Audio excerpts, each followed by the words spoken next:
non, soyez réconciliés avec Dieu. Réconciliation avec le Seigneur. Et quand l'homme vient à la réunion, quand la femme vient à la réunion et quand elle donne sa cœur à Dieu, elle n'a pas tout compris, on n'a pas tout compris. C'est après qu'on comprend les choses. Mais on a compris qu'une chose, qu'on est un pécheur et qu'on a besoin de la grâce. Et qu'il faut lui donner son cœur à Dieu. Et quand on donne notre cœur au Seigneur, en réalité, frères et sœurs, on fait que le donner à notre Créateur. Je pense que les choses qui vous sont chères à votre vie, vous n'allez pas les confier à n'importe qui comme un Seigneur. Vous êtes censés, vous êtes comme moi, non? Eh bien, l'évangile, c'est une affaire de cœur. Et je vais vous en parler maintenant. Pour être un chrétien, il faut y mettre son cœur. Il faut y mettre tout son cœur. Et là, je m'adresse à la communauté chrétienne qui est ici. Et ceux qui sont au milieu de nous, les inconvertis. Quand vous voyez un chrétien qui ne marche pas bien, parce qu'il y en a malheureusement, ils nous font défaut ces gens-là. On ne cache pas les choses ici, on met l'évangile à pleine lumière. C'est vrai qu'il y a des chrétiens qui ne marchent pas bien. C'est vrai qu'il y a des chrétiens qui n'ont pas un bon témoignage. C'est vrai que c'est pas facile parfois. Ben laissez-moi vous dire ça. Parce qu'ils n'ont pas mis leur cœur dans ce qu'ils ont fait. Et oui, si vous y mettez tout votre cœur, venir vers Jésus et lui dire Seigneur, j'ai pas tout compris, mais je voudrais te donner mon cœur aussi.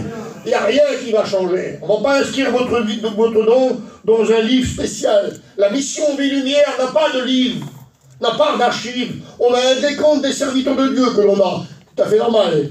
Mais on n'a pas un décompte des chrétiens. On sait combien on est à peu près. Mais on n'a pas de nom écrit. Il n'y a pas de livre. La mission n'a pas de livre. Je ne pense pas ici qu'il y a un livre. Il n'y a pas de livre d'ordre ici.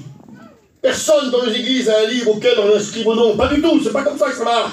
Non, mais si vous donnez votre cœur à Jésus, la Bible dit qu'il a un livre dans le ciel, lui. Et où le nom des chrétiens sont inscrits pour l'éternité. Donnez votre cœur au Seigneur, il inscrira votre nom dans le livre de vie. Il existe, il est auprès de Dieu, ce livre. Pardonnez-moi, mais j'essaie d'être simple, c'est pas facile pour moi. L'évangile, c'est une affaire de cœur. Et je voudrais vous le rappeler maintenant, pour les 10 minutes qui me restent à partie pour vous prêcher la parole de Dieu. Écoutez ce que dit la Bible. Pardonnez-moi, j'ai de la goutte. Je prends des cachets. Et les cachets, ça me gêne énormément. Ça me rend la figure un petit peu chaude. J'ai mal, donc il faut le boire. Vous pardonnez, c'est bon? Vous êtes gentil. Est-ce que vous êtes gentil? Écoutez ce que dit le psaume. Le psaume 14, c'est dans la parole de Dieu. Vous pourrez le lire chez vous si vous voulez. Le chapitre 14 et verset 1, je vous demande pardon de ces mots, mais vous vous arrangez avec Dieu si vous voulez, parce que c'est pas moi qui les invente ces mots, c'est marqué dans la Bible. La Bible dit cela, l'insensé dit dans son cœur que Dieu n'existe pas. C'est pas moi qui l'ai dit, c'est la Bible qui a marqué ça. C'est dans la Bible que c'est écrit. L'insensé dit dans son cœur que Dieu n'existe pas, c'est des balivernes. Alors ben moi, vous croyez ce que vous voulez, hein, je ne vais pas vous secouer après d'abord à la fin de la réunion en disant il faut que tu crois à l'évangile. Ben, tu as le droit de ne pas croire, il n'y a pas de problème. La Bible dit que l'insensé dit dans son cœur que Dieu n'existe pas. Bon, alors il faut m'expliquer, moi je ne comprends pas là. Il faut m'expliquer si on est 250 000 chrétiens. Juste à Paris, on a 44 églises. Vous vous rendez compte un peu? Alors si Dieu n'existe pas, alors on est tous des fous. Les chrétiens. Les chrétiennes. Bon, c'est pas grave si on nous traite de fous, c'est pas gênant. On m'a dit sur Jésus que c'était un homme de mauvaise vie, que c'était un buveur, que c'était un mangeur, c'était tout ça, mais c'est pas grave. C'est pas grave. Mais on est pas mal de fous alors, hein. On est beaucoup. L'insensé dit dans son cœur que Dieu n'existe pas. Et écoutez la déclaration de Jésus pour aller au ciel. Ah, intéressant. La déclaration de Jésus dans l'évangile de Matthieu, le chapitre 5, le verset 8, il nous dit cela. Heureux ceux qui ont le cœur pur. Beauté. Vous voyez que c'est une affaire de cœur? Seigneur, si vous vivez avec moi, vous allez découvrir mes défauts. J'ai plein de défauts, moi. C'est pas facile, la vie est dure, j'ai plein de défauts. Mais mon cœur est à Jésus. Et si vous cherchez la perfection dans le chrétien, vous n'arriverez pas à le trouver. Parce qu'il est sauvé par la grâce de Jésus. Le Christ est mort sur le calvaire, il donne sa vie pour l'humanité entière. Et c'est avec nos imperfections, non pas avec le péché, que nous arrivons au ciel. Vous savez ça? Alors on n'est pas des louis d'or, on ne plaît pas à tout le monde. Oui, mais heureux ceux qui ont le cœur pur, car ils verront Dieu, ceux-là. Et que sont ceux qui ont le cœur pur? Je vais vous le dire, je vais vous le décrire. Ne soyez pas gênés les chrétiens. Ce sont ceux qui ont donné leur cœur à Dieu un jour, dans une petite réunion. Ils ont entendu le message. Le Saint-Esprit par la voix du prédicateur est venu jusqu'à eux. Et ils ont compris que c'était des pécheurs. Ils se sont sentis loin de Dieu, et ils ont eu envie de s'approcher du Seigneur. Et ils se sont approchés, et quand ils se sont approchés, puisque Dieu, la petite sœur l'a dit, elle a dit, j'ai vu une lumière, il y avait une lumière chez moi. C'est pas toujours des miracles comme ça, ça j'appelle ça un miracle, moi. C'est pas toujours comme ça. Moi, dans mon malheur, moi, j'ai failli mourir, j'ai crié à Dieu, j'ai pas vu de lumière, j'ai pas vu de tout ça. C'était mon expérience, à moi, personnelle. Vous voyez? Et quand on s'approche de Dieu, la Bible dit de lui, il est la lumière du monde. Vous vous rendez compte un peu? Pas la lumière d'une maison, pas la lumière d'une famille. Il est dit de Jésus qu'il est la lumière du monde. Et quand on est dans la réunion, et quand on entend le message, et quand on s'approche un tout petit peu de lui, c'est de la lumière qu'on s'approche. Est-ce que vous comprenez ce que je dis? Puisqu'il est la lumière du monde, et quand on s'approche de lui dans le message, quand le message vient jusqu'à nous, et quand le prédicateur parle, et on a l'impression qu'il est en train de nous parler à nous, ça nous fait du bien, c'est beau, ça descend dans le cœur, c'est en train de nous frustrer à l'intérieur, ça nous bouge un petit peu. C'est pas moi, je veux gêner personne, moi, c'est l'évangile qui vient vous bousculer. Alors là, on s'approche de la lumière, et plus on s'approche, eh bien, plus on voit nos tâches. C'est vrai ou pas? Plus on voit nos défauts. Et quand on est en pleine lumière, on dit, Seigneur, alors si je comprends bien, avec toutes les tâches que j'ai, je suis un pécheur alors. C'est ça la conversion. C'est ça. Quand on a compris cela, on est sur le chemin de la conversion. Mais Seigneur, je suis en pleine lumière, je vois mes petits défauts. Quand je suis dans le son, je vois pas grand-chose. Parfois on dit, baisse la lumière, on voit pas de défauts comme ça. Et quand on est à la lumière, il nous éclaire, Seigneur, sur notre vie. Il nous fait comprendre qu'on est un pécheur et qu'on a besoin de sa grâce. Alors, heureux ceux qui ont le cœur pur, car ils verront Dieu. C'est ceux-là qui vont à la rencontre du Seigneur. Levez la main les chrétiens, tous les chrétiens levez la main tout de suite. Bien haut, bien haut, bien haut. Quel bonheur, quelle grâce que nous avons eu, Seigneur. Nous avons rencontré Jésus. Je disais dans cette église ici, je crois que c'était l'année dernière ou il y a 2 ans, je disais cela. La Bible dit qu'il y a 2 chemins. Les chrétiens, je m'adresse à vous. Il y a 2 chemins. La Bible dit qu'il y a un grand chemin espacieux. C'est marqué dans la parole de Dieu, hein. Il y a un grand chemin large et spacieux, et celui-là, il mène à la perdition. Oh, on trouve tout sur ce chemin. Tout ce que vous voulez. Et puis la Bible dit qu'il y a un tout petit chemin. Tout petit. Il dit, et celui-là, il mène au ciel. Un grand chemin, un petit chemin. Et vous savez ce qu'elle dit la parole de Dieu? Elle dit concernant le petit chemin. Elle dit, ce petit chemin-là, il y en a peu qui le trouvent. Ah, c'est grave, Seigneur. Mais comment qu'on va faire, alors? Alors, je m'adresse à vous, les chrétiens. Est-ce que vous êtes en train de comprendre le privilège que nous, on a? Levez la main encore. Jésus a dit, il y en a peu qui le trouvent, celui-là. Et nous l'avons trouvé. Quel bonheur. Ça s'appelle la grâce. C'est par sa grâce que nous sommes sauvés. Et cela ne vient pas de vous, ça ne vient pas des hommes. C'est un don de Dieu. Car Dieu a tant aimé le monde qu'il a donné ce qu'il avait de plus cher. Jésus-Christ est mort à la croix du Calvaire pour sauver l'humanité entière. Que Dieu soit béni. Heureux ceux qui ont le cœur pur, car ils verront Dieu. Et puis, alors quand je notais quelques textes sur le volet comme ça, il y en a des centaines de textes qui parlent du cœur. J'ai mis ici la demande d'un roi. Un roi, il ne va pas travailler le matin. Il ne dit pas bonjour madame, je m'excuse de vous déranger. Non? Un roi, c'est un roi. Il ne va pas au marché, on ne trouve pas sur un toit, on ne trouve pas sur un arbre. C'est un roi, il est dans son royaume. Il manque de rien. Il claque du doigt, puis ça vient à ses pieds, n'est-ce pas? Il a son logis, il a sa nourriture, il a tout, il manque de rien. Eh bien, un roi, qu'on appelle dans la Bible le roi David, c'est pas rien, hein? Même les inconvertis connaissent le roi David. Le roi David a fait une demande à Dieu. Pas possible, Seigneur. Quelqu'un qui a tout. Quelqu'un qui manque de rien. Alors, je veux bien un petit chorello, je veux bien un pauvre. Je veux bien celui qui est sous le pont, pas celui qui fait la mendicité, Zinda. Mais pas un roi. Un roi, il manque de rien, lui. Il réclame rien, un roi. Ses sujets sont à ses pieds. Eh bien, le roi David a demandé quelque chose à Dieu. Il a dit, Dieu,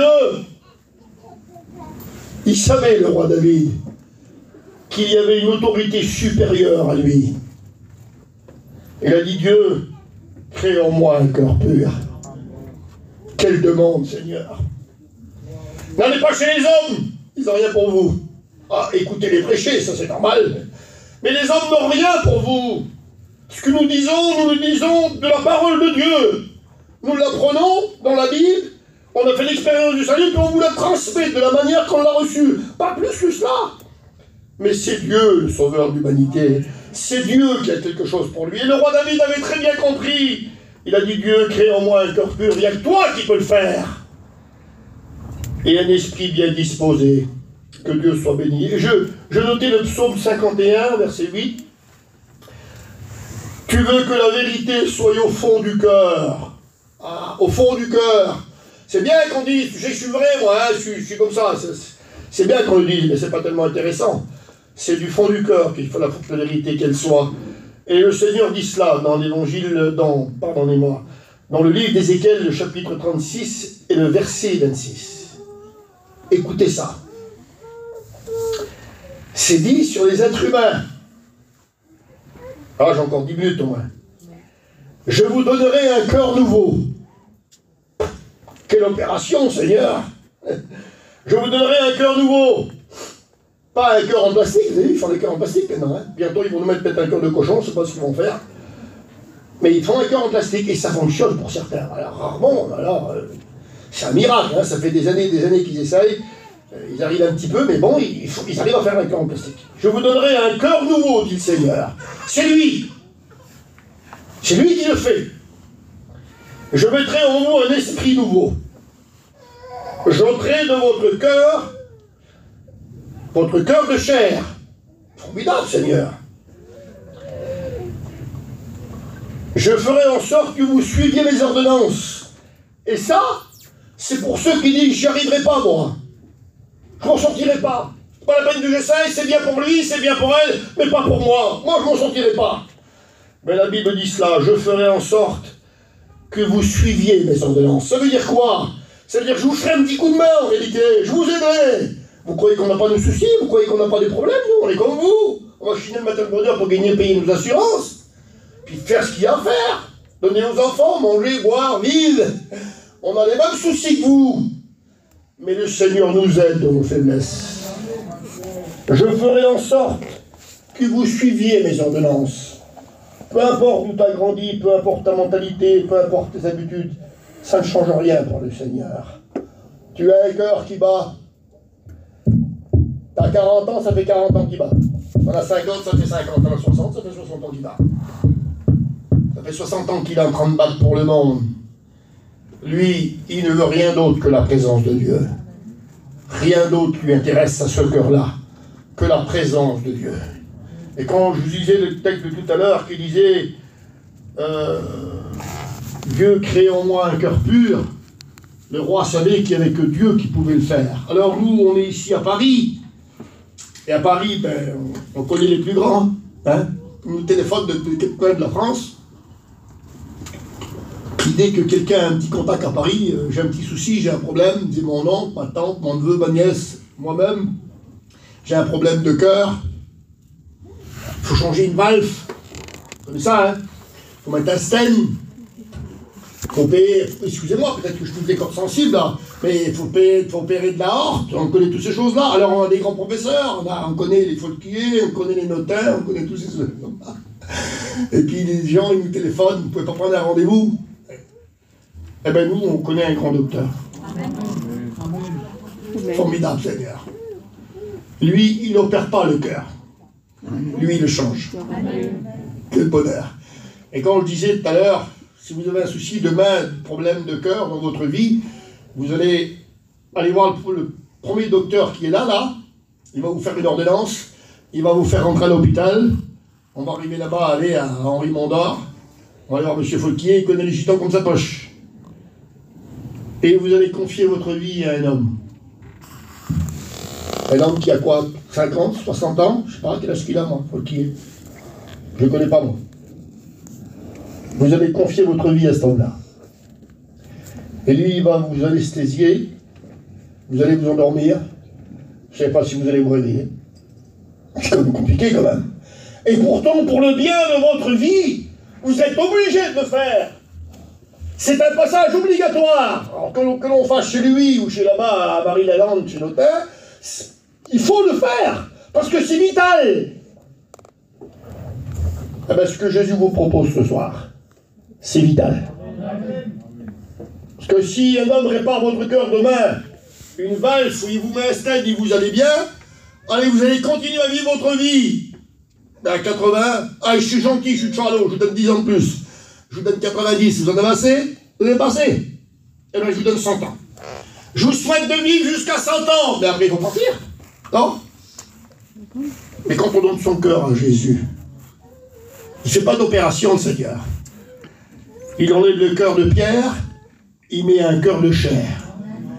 Un cœur qui est capable de pleurer, capable d'aimer Dieu, capable de demander pardon à Dieu. Et ce cœur-là qu'appartient à Jésus, écoutez bien, une femme s'est approchée un jour du puits, la Samaritaine on l'appelle, ceux qui la connaissent. Puis le Seigneur lui a dit, donne-moi un petit peu d'eau à boire. Et puis la Samaritaine lui a dit cette phrase-là que vous connaissez tous, je ne rentre pas dans les détails. Comment toi qui es juif me demandes-tu à boire? Je suis une Samaritaine, t'es une étrangère. Et puis le Seigneur lui a prêché l'évangile. Vous voyez, il a prêché, lui a fait une réunion, le Seigneur, ce jour-là, en bord du puits. Ils étaient tous les deux. Il lui a parlé d'une eau particulière. C'est pas de la cristalline, c'est pas de l'évian et c'est pas de la vitelle. Il a dit, l'eau du puits, là, si tu en bois, tu auras toujours soif. Mais le Seigneur dit, moi aussi je te donne l'eau que j'ai à te donner. Et il te désaltérera jusque dans la vie éternelle. C'est pas pour 1 an, 2 ans. Ce qu'ils vont faire les docteurs avec vous, s'ils réparent une balle pour un stade, ça va durer quelques années. Et il va falloir peut-être retoucher après, pour vous emmener jusqu'à 80 ans, ou 90 peut-être. Mais si vous donnez votre cœur à Jésus, ce cœur-là qu'appartient au Seigneur, il vous emmènera dans la vie éternelle pour l'éternité. Ça vaut peut-être le coup de donner son cœur à Dieu, quand même. Non, je sais pas moi. Pour un peu ce soir, j'aurais pas été chrétien, j'aurais donné mon cœur à Dieu, moi. J'aurais dit, je te donne mon cœur, Seigneur. C'est pas un compromis. Les chrétiens, il y a peut-être des chrétiens, pardonnez-moi, on ne trahit pas, d'accord? Mais quand même, je laisse parler mon cœur. Je m'arrêterai pas de parler, si vous voulez. Parce qu'il y a un tel ou un tel dans la réunion. Non, c'est pas gênant, mais il y a peut-être des chrétiens qui sont sous la sellette, puis qui sont faibles dans leur vie chrétienne, puis qui se posent des questions. J'ai envie de vous dire ça. Le jour où vous avez donné votre cœur à Jésus, vous ne vous êtes pas trompés, les chrétiens. Vous êtes en marche pour la vie éternelle. Que le nom du Seigneur soit béni. Vous êtes en marche pour le ciel. C'est dur dans votre vie chrétienne, vous avez du mal un petit peu, c'est pas grave, vous continuez quand même. Oui, je continue, mon frère, c'est pas facile, tu sais. Mais je fais la réunion, je prends ma Sainte Seine, je continue. Eh bien, t'es en bonne voie. Ton cœur appartient à Jésus. Vous ne vous êtes pas trompés, les chrétiens. Si vous donnez votre cœur à Jésus ce soir, vous qui ne lui appartenez pas, vous ne vous trompez pas. Je ne vais pas vous gêner. Il n'y aura pas d'appel, je termine. Il n'y aura pas d'appel à l'issue de cette réunion. Je ne vais pas vous gêner plus que cela. Je vais vous laisser maintenant avec votre réflexion devant la parole de Dieu, devant la Bible. Avec cette grande réflexion, vous rentrerez chez vous après la réunion. La Bible dit que Dieu parle souvent à l'homme quand il est couché dans la nuit. Peut-être que, je ne sais pas moi, peut-être qu'à minuit, 1h du matin, peut-être qu'il... Vous allez peut-être entendre cette voix dans votre cœur. Ça ne ressemble pas peut-être à ça. C'est Jésus qui dit, je frappe. Celui qui ouvre. Moi et mon Père, dit le Seigneur. Quel bonheur. Je viendrai faire ma demeure dans ce cœur. Formidable. Alors après la réunion, vous allez rentrer chez vous. Vous allez vous mettre peut-être chez vous dans le petit salon avec cette réflexion. Vous allez boire un petit peu d'eau. Et l'évangile va vous poursuivre. Et vous allez comprendre que c'est important, les choses de Dieu. Vous allez comprendre que l'évangile que l'on prêche ici, c'est important. Le salut, frères et sœurs, écoutez bien. Le salut, On le reçoit que par la grâce. T'es un pécheur, t'as besoin de la grâce. On ne reçoit que par la mort de Jésus.